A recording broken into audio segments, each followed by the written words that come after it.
It is a bloodbath out there for both Bitcoin and Ethereum. Today, we're going to be breaking down what could be causing all of this, kind of give you at least a narrative here, and also some things to look to for the future, because there are a lot of scenarios that are playing out. It's going to be a good one. My name is Paul Barrow. Welcome back into TechPath. I want to jump over to a couple of stories. We'll get into some tweets, give you guys a breakdown of where Ethereum and also Bitcoin is running. But before we get started, I want you guys to do one thing, and that is smash the like button. That's the one thing that will help others start to understand that this is a normal day in crypto. I know it's a big day in the sense of Bitcoin hitting a very interesting spot, but it's also the volatility that we've been expecting to come is starting to show up. I want to go over to the Bitcoin Systemi website, just in a little bit here on the Grayscale's position on their Bitcoin spot. Lawsuit against the SEC. A lot of people were looking at a decision today. That has been delayed and most likely will be going forward with this delay and still waiting. So this is a still kind of hurry up and wait kind of scenario. I don't think this really had any semblance as to whether or not it was one of the indicators that is going in and causing these kinds of drawdowns. We'll talk a little bit about that because I think there's a bigger strategy at play here.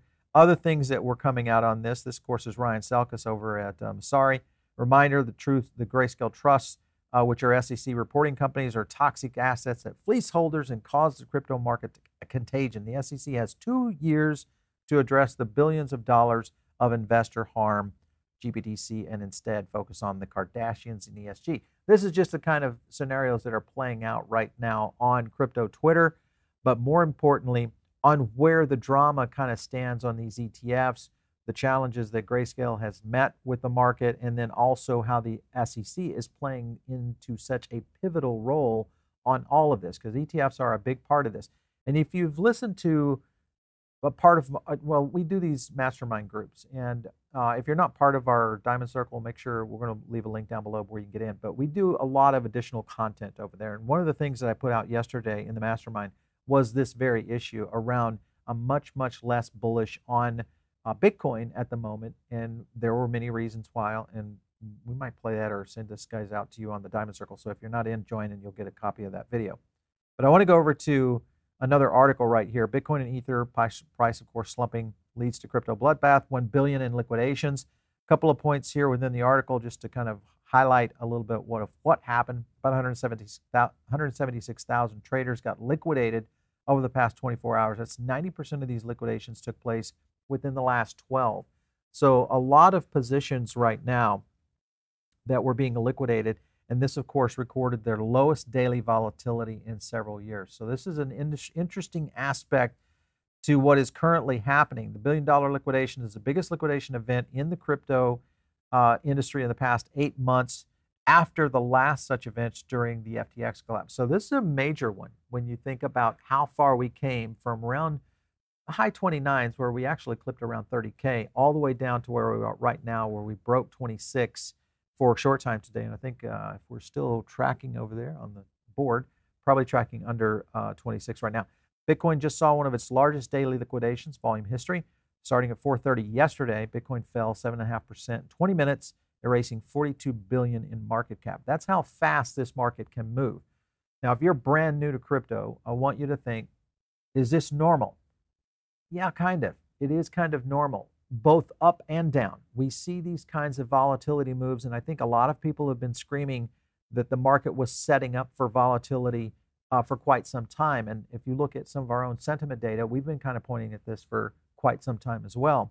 The question was when it was going to happen, and was there a catalyst? That's the intriguing thing. There was really no catalyst here. I know there was a lot of FUD out there about SpaceX and, Elon selling Bitcoin and all that. But the reality is these weren't heavy enough FUD activities, much like now FTX, that was a real event that did cause drawdowns. Yesterday was a bit different. If you look at sentiment right here, after altcoins spent the past week bleeding, Bitcoin finally had its own implosion, took all of crypto down with it. And you can kind of see the Bitcoin fall off cliff, 26.6, first time since June 19th.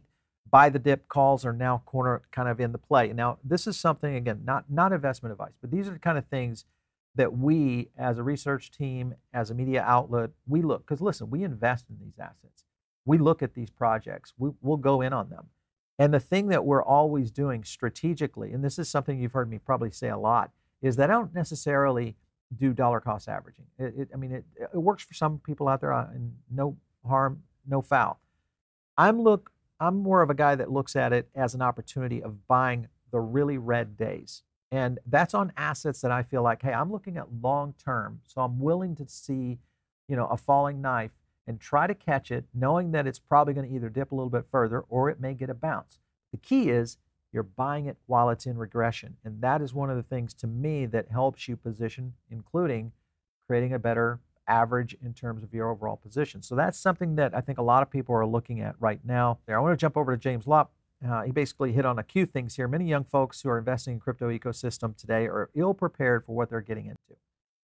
There is an overwhelming amount of crypto tokens which one can invest in, but because you are basically becoming a shareholder in an organization without receiving any shareholder rights, you need to understand all these possible ways you could get screwed and act accordingly. So key here is, good lesson here, do all your research. Now, granted, Bitcoin, I think a lot of people would say, well, yeah, but Paul, Bitcoin is kind of the 800-pound gorilla. It's not one that anybody is questioning.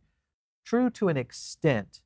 I think also if you listen to some of our videos in our private groups, you'll see I'm much less bullish on Bitcoin right now and more bullish on what's happening in other ecosystems within blockchain as a whole. I want to jump over to another tweet here from Gareth. He hits on a couple of things here because this gets into their levels. 28K broke.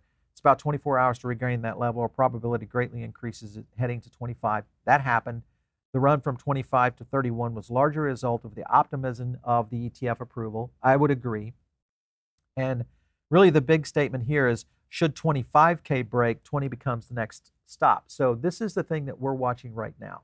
If we don't hold the 25, and when I say we, Bitcoin, the markets hold the 25K zone, that is a great opportunity. And I know it sounds bad if you're looking at short-term Bitcoin, but if you are in Bitcoin, the likelihood is you're a long-term player. But there are some opportunities here to do some swing trades. That's what we've been playing with and doing. So we look at those kind of opportunities. And this is a very critical point right now. We'll show it on the charts here in a second. I wanted to jump over to the sentiment just to give you an example. This is, of course, the sentiment coming in from this week. And you'll notice back here on the 15th, that's when we started to see the dip. Now, we have seen dips before, but I had not seen these kinds of moves from a 59 to a 57 in literally a one-day hit. Then we did, and that was between the 16th and the 17th. Though yesterday morning was when we were really concerned with the drop-off of where Bitcoin had been holding around the 59 mark, dropping all the way down to 57.09.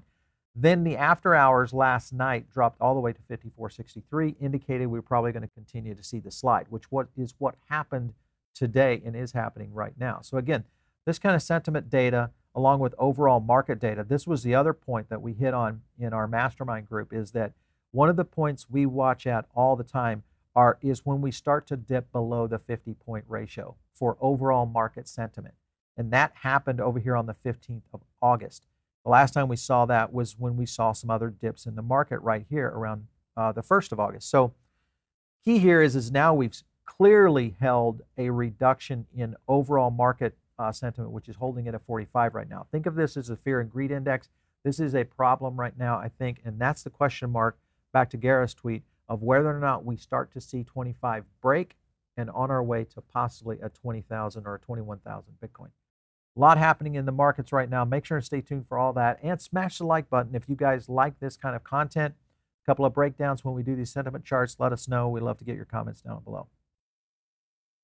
Jumping to another tweet right here. This was one of the FUD elements that many people looked at and said, hey, this is why it's happening. We're unable to confirm reports that SpaceX sold $373 million worth of Bitcoin. But let's be clear, okay, guys? Even if that had sold that, sure, it would have caused a little bit of a market position, I think. But $373 million is not a massive number. Sure, that's a lot of money, but it's not a massive number when you're looking at an asset class that's holding $500 billion. This is something that I think is just another scenario where everybody's trying to pick something. I think, guys, that we are dealing with a much greater, architecture at work. Then you've got Evergrande, one of China's big real estate giants, also filing for Chapter 15. Many people looked at this and said, well, maybe this is it. China still is one of the biggest players out there. If you look at Asia and the dominance factor on what's happening in crypto, sure, this could be part of it. But again, I think these are just smaller macro ploys that get into a bigger picture here on where all of this is heading. And that is that finally institutional capital has woken up. They figured out that we need to get into this market, and maybe they're simply making a way to come in. And that is when you see these kinds of drops. Another thing right here is zero hedge. It's a Lehman moment time again. Investors fear China's Lehman moment is looming. If you've been watching, we talked a little bit about China earlier with Rand and also with Darius yesterday. Point is China is in a position right now that could cause a little bit of a ripple effect around the globe. Yes, that could be a factor, could have some ripple effects here in the United States. But again, I don't think it's enough to see these kinds of market corrections. And if you just go look at the traditional markets, you kind of get the idea, because we're still very strong. Economy still holding some resiliency here. Very interesting plat.